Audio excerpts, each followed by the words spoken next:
एक गांव में भोलाराम नामक किसान रहता था। जैसा उसका नाम, वैसा उसका स्वभाव था। भोलाराम बहुत भोला था। एक दिन भोलाराम अपनी बैलगाड़ी में भूसा लाद कर मंडी में बेचने जा रहा था। रास्ते में उसे एक व्यापारी मिला, जिसका नाम धनीराम था। धनीराम ने पूछा, एक गाड़ी का क्या दाम है? भोलाराम ने भोलेपन से भूसे का दाम बताया। महाराज 7 रुपए।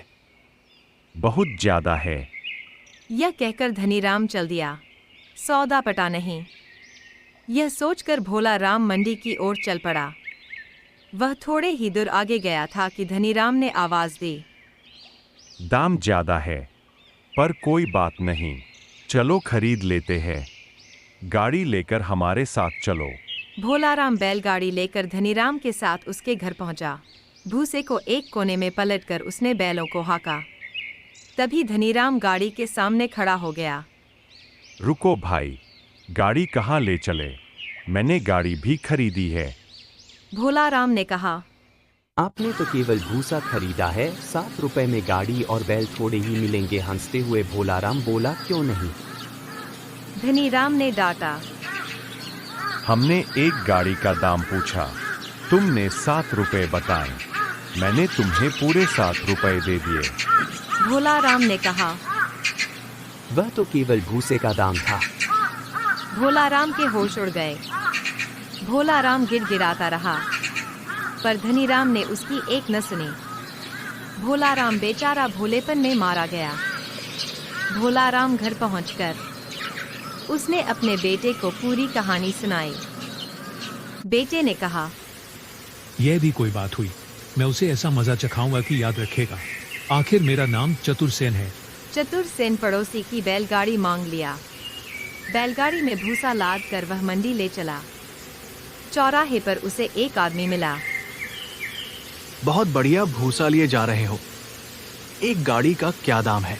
वही शब्द सुनकर चतुरसेन को लगा कि हो ना हो यह वही आदमी है जिसने मेरे पिता को ठगा था। चतुरसेन ने कहा, फसल अच्छी हुई है, इसलिए दाम कम है। अब आपसे मोल भाव क्या करना? आपका कोई छोटा बच्चा है? धनीराम ने कहा, हाँ, एक बेटा है, पर क्यों? चतुरसेन ने कहा, सिक्के उसके मुट्ठी में भर कर दे दीजिए, उसी से खुश हो जाऊंगा। धनीराम को अपने कानों पर विश्वास नहीं हुआ। बस मुट्ठी भर सिक्के, वह अभी छोटे बच्चों के हाथों से मन ही मन गदगद होता है। वह चतुरसेन को अपने घर ले आया।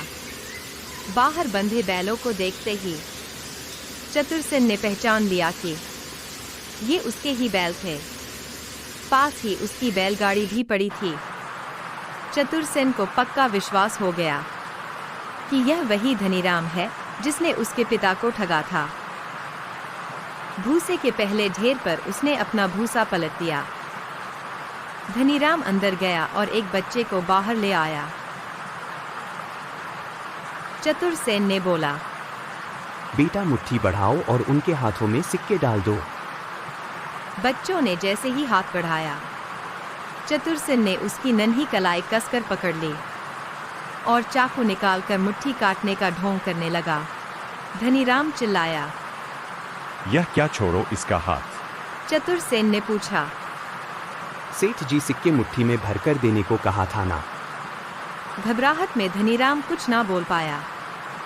तो फिर सिक्के के साथ मुट्ठी भी हमारी।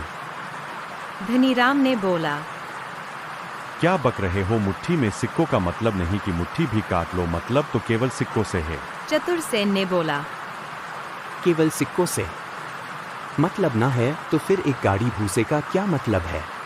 धनीराम समझ गया कि वह फंस गया है। धनीराम उसके पैरों पर गिरकर क्षमा मांगने लगा। चतुरसेन ने बोला, क्यों क्षमा करे? क्या आपने हमारे पिताजी की बात सुनी थी? धनीराम गिड़गिड़ाया, नहीं नहीं, कुछ भी मांगो हम देंगे, पर हमारे बेटे को छोड़ दो। चतुरसेन ने बोला, तो दीजिए 1000 रुपए। अब मरता क्या ना करता। धनीराम दौड़कर अंदर से रुपए ले आया और चतुरसेन को देते हुए बोला, यह रुपए लो। और मेरे बेटे का हाथ छोड़ो। चतुरसेन ने हाथ छोड़ा। बच्चे का गाल थपथपाया और कहा, जाओ बेटे, अपने बापू से कहो अब किसी भोले किसान को ठगने की कोशिश ना करें। दोनों बैलगाड़ियों को लेकर चतुरसेन अपने घर की ओर चल पड़ा।